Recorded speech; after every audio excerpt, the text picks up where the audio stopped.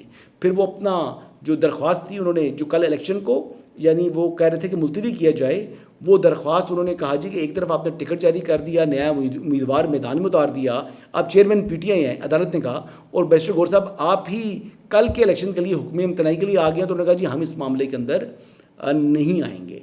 تو یہ معاملہ جی وہاں سے بھی یہ طے ہو چکا ہے. تو پھر کل اب الیکشن ہوگا سینٹ کا.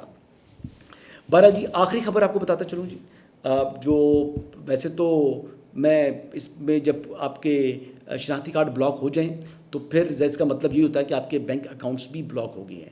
جی ہاں, علیمہ خانم صاحبہ کے جو بینک اکاؤنٹس ہیں وہ منجمد ہو چکے ہیں, اور ان کے جو فریزنگ آرڈرز ہیں اس حوالے سے جو رپورٹ ہے وہ اسٹیٹ بینک آف پاکستان نے عدالت میں جمع کرا دی ہے.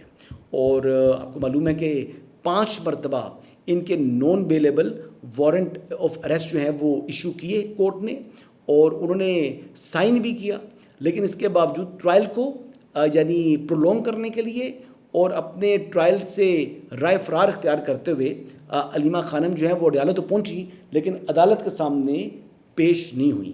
تو یہ بڑا واضح مثال ہے جی, یہ تحریک انصاف کی قیادت ہے, یہ چیئرمین تحریک انصاف جو بانی چیئرمین ہیں ان کی ہمشیرہ ہیں, تو یہ بھی انصاف کو جو ہے اتنی اہمیت دیتی ہیں. اب جو لوگ اس وقت سزا یافتہ ہیں وہ خیبر پختونخوا کے اندر ریزائڈ کر رہے ہیں, جس طرح کہ خیبر پختونخوا کوئی نو گو ایریا ہے, جس طرح خیبر پختونخوا کے اندر پاکستان کے جو قوانین ہیں وہ لاگو نہیں ہوتے اور ان کو یعنی ایک سیف ہیون دیا ہوا ہے. یہ ان کا اپنا طور طریقہ ہے, یہ ان کی حقیقت ہے. باتیں سنو, ان کی آئین اور قانون کی باتیں کرتے ہیں, اور اپنے جو عملی جو عملی طور پر ان کا طرز عمل ہے وہ یہ آپ کے سامنے آ رہا ہے. یہی آج کی اپڈیٹس ہیں جی. انشاءاللہ کل دوبارہ آپ کی خدمت میں حاضر ہوں گا. اس نوٹ کے ساتھ اجازت چاہوں گا کہ کل امید یہی ہے, بلکہ 99.9% اسی کا امکان ہے کہ سہیل آفریدی صاحب اگر اڈیالہ گئے تو وہاں سے ملاقات کیے بغیر ہی واپس آئیں گے. اجازت دیجیے گا. اللہ حافظ.